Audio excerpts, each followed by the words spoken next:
जी बिल्कुल, आपको बताएँ कि पंजाब सेफ सिटी अथॉरिटी की जानिब से एक ज़बरदस्त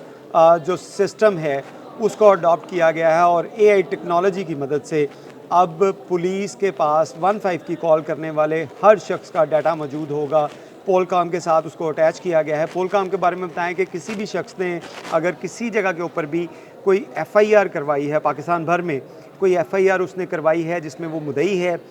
या उसके ऊपर कोई एफआईआर है, तो ये तमाम रिकॉर्ड जो है उसकी कॉल के बाद पुलिस के पास सामने जो है वाज़िया होगा। जी हाँ, बिल्कुल, अगर कोई शख्स जिसके साथ अगर कोई पहले जुर्म सरज़द हुआ है, अगर हम ख़वातीन की बात करें, ख़वातीन के साथ बहुत से डोमेस्टिक वायलेंस के केस जो हैं वो रिपोर्ट होते हैं और लाखों की तादाद में सेफ सिटी अथॉरिटी के पास 15 के ऊपर इसकी इत्तला दी जाती है। पुलिस के पास जो वर्चुअल विमेन पुलिस स्टेशन है, इसमें इत्तला दी जाती है, उसके ऊपर फ़ौरी तौर पे कार्रवाई की जाती है। लेकिन अब ये पोलकॉम अटैच करने का मकसद ये है कि किसी भी खातून के साथ अगर डोमेस्टिक वायलेंस का केस किसी जगह के ऊपर भी रूनुमा हुआ हो या रेप अटैम्प्ट उसके साथ हुई हो या रेप हुआ हो या बच्चों के साथ ऐसे कोई अफसोसनाक वाक़यात रूनुमा हुए हों,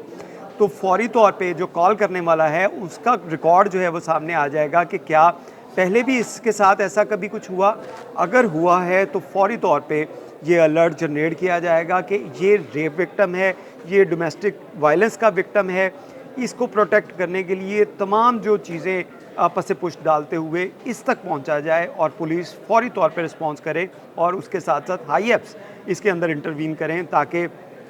उस शख्स के साथ, उस खातून के साथ, उस बच्चे के साथ दोबारा कोई डोमेस्टिक वायलेंस या रेप या कोई और भी ऐसा जुर्म है दोबारा ना हो सके। इसी तरह ख़ानदानी दुश्मनी के वाक़यात जो हैं वो काफ़ी रूनुमा होते हैं जिसमें एक शख्स ने अगर किसी कोई केस के अंदर उसने मुकदमा दर्ज करवा रखा है कि उसके ऊपर कभी कोई हमला हुआ या उसको जो है वो उसको ज़ख्मी करने का वाक़या रूनुमा हुआ है और अब दोबारा उसने कॉल की है 15 पे, तो फ़ौरी तौर पे ये अलर्ट जनरेट होगा कि एक शख्स के साथ ऑलरेडी ऐसा वाक़या रूनुमा हो चुका है, तो अब इसकी प्रोटेक्शन के लिए ताकि इसकी जान बचाई जा सके, फ़ौरी तौर पे रिस्पॉन्ड किया जाए। इसके साथ-साथ आपको ये भी बताते चलें कि जहाँ पे जो विक्टिम्स हैं, उनकी प्रोटेक्शन होगी, वहीं पर जो क्रिमिनल्स हैं, उनके ख़िलाफ़ भी जो शिकंजा सख्त किया जाएगा। कोई भी क्रिमिनल जो इश्तिहारी होगा, अगर वो 15 के ऊपर कॉल करेगा, तो फ़ौरी तौर पे उसकी गिरफ़्त के लिए पुलिस पहुंचेगी, पहले उसकी मदद करेगी, अगर किसी इशू में उसको मदद पुलिस की दरकार है, साथ-साथ वो केस भी प्रोसीड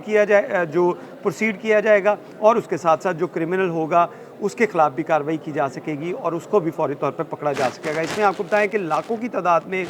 15 के ऊपर कॉल जो हैं वो मौसूल होती हैं रोज़ाना की बुनियाद के ऊपर और 80% के करीब जो कॉल जो हैं वो फ़ेक होती हैं। लेकिन अब इसके साथ-साथ जहाँ पे फ़ेक कॉल्स करने वाले उनके खिलाफ शिकंजा सख्त होगा, वहीं पर जो प्रोटेक्शन है विक्टिम की उसको जो है सेफ्टी उसकी जो है वो उसको प्रायोरिटी दी गई है और उसके मुताबिक कोई भी विक्टिम अगर कोई कॉल करेगा तो तमाम जो पुलिस है वो तमाम काम जो छोड़ते हुए सबसे पहले उस विक्टिम को प्रोटेक्ट करने के लिए पहुंचेगी और इसके साथ-साथ उसकी जो है वो कानूनी मदद भी करेगी ताकि जानों के ज़िया या उसको कोई अगर हर्ट करना चाहता है तो उसको रोका जा सकेगा। तो ये एक सेफ सिटी अथॉरिटी की जानिब से एक नया जो सॉफ्टवेयर जो है वो लॉन्च किया गया है जिसमें पुलिस का जो क्रिमिनल रिकॉर्ड्स ऑफिस है उसको मुंसलिक कर दिया गया है, डाटा इनके साथ मुंसलिक कर दिया गया है। हर कॉल करने वाले का जो डाटा है फ़ौरी तौर पे अलर्ट जनरेट करेगा कि ये शख्स किसी केस में मुद्दई है या मुलजिम है। तो पुलिस के पास जब 15 पे कॉल होगी तो फ़ौरी तौर पे उसको पता चल सकेगा और पुलिस उस पे कार्रवाई कर सकेगी। बहुत शुक्रिया।